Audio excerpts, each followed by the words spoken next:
Footwear সেক্টরের একটা অন্যতম কোম্পানি যার নাম হচ্ছে রিল্যাক্সো ফুটওয়্যার্স লিমিটেড। রিল্যাক্সো ফুটওয়্যারের হচ্ছে Q3 রেজাল্ট আউট হয়ে গেছে। Q3 রেজাল্টের পারফরমেন্স কী টাইপের দিয়েছে রিল্যাক্সো ফুটওয়্যার, সেটাকে নিয়ে আমরা অ্যানালিসিস করব। তার আগে আমরা দেখে নেব যে সিকোয়েন্সগুলো ঠিকঠাকভাবে সাজানো রয়েছে নাকি। এটাকে আগে আমরা ফার্স্ট দেখে নেব। এটা হচ্ছে এই কোয়ার্টার, মিনস হচ্ছে Q3, এটা প্রিভিয়াস কোয়ার্টার, আর এটা হচ্ছে এক বছর আগে। তাহলে সিকোয়েন্সগুলো ঠিকঠাকভাবে সাজানো রয়েছে, আমি এটুকুনি বলতেই পারি।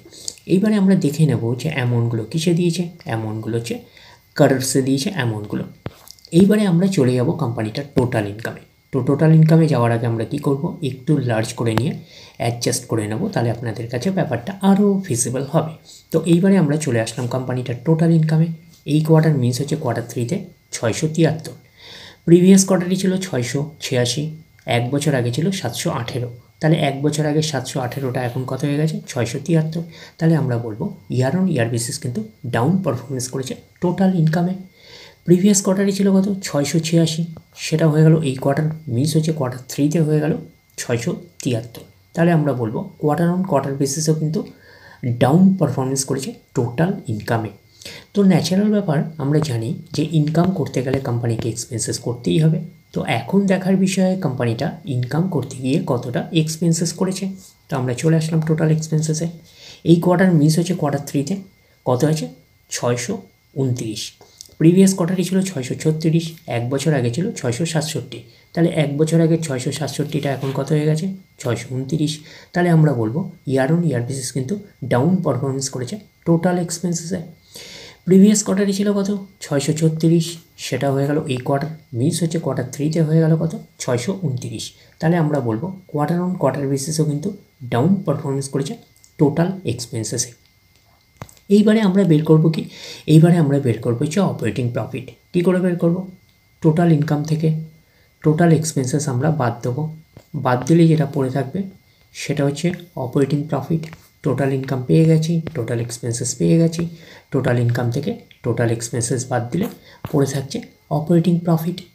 অর্থাৎ আপনারা বলতে পারেন প্রফিট বিফোর ট্যাক্স, এটাকে আমরা অপারেটিং প্রফিট বলতে পারি।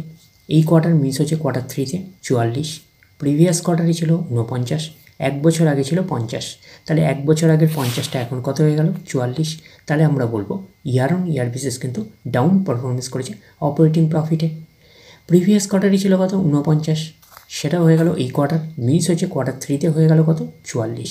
তাহলে আমরা বলবো কোয়ার্টার অন কোয়ার্টার বেসিসও কিন্তু ডাউন পারফরমেন্স করেছে অপারেটিং প্রফিটে। তো অপারেটিং প্রফিটটাই নিশ্চয়ই কোম্পানির মেন প্রফিট নয়। তারপরে কি করতে হবে, গভর্নমেন্টকে ট্যাক্স পে করতে হবে। গভর্নমেন্টকে ট্যাক্স পে করার পরে কোম্পানির কাছে যেটা পড়ে থাকবে সেটা কোম্পানির ফাইনাল প্রফিট বা নেট প্রফিট হিসাবে আমরা কনসিডার করতেই পারি। প্রফিট ফর দ্য পিরিয়ড, এটাকে আমরা নেট প্রফিট বলতে পারি, এটাকে আমরা ফাইনাল প্রফিট বলতে পারি। এই কোয়ার্টার মিস হচ্ছে Q3-তে 33, প্রিভিয়াস কোয়ার্টারই ছিল 36, এক বছর আগে ছিল 38। তাহলে এক বছর আগের 38টা এখন কত হয়ে গেছে 33 হয়ে গেল। তাহলে আমরা বলবো ইয়ার অন ইয়ার বেসিস কিন্তু ডাউন পারফরমেন্স করেছে নেট প্রফিটে। প্রিভিয়াস কোয়ার্টারই ছিল কত 36, সেটা হয়ে গেল এই কোয়ার্টার মিস হচ্ছে Q3-তে হয়ে গেল কত 33।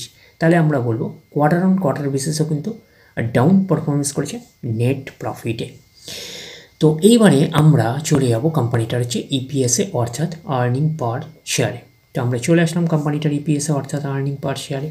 এই কোয়ার্টার মিস হচ্ছে Q3-তে 1.32, প্রিভিয়াস কোয়ার্টারই ছিল কত 1.48, এক বছর আগে ছিল কত 1.55। তাহলে এক বছর আগের 1.55টা এখন কত হয়ে গেছে 1.32।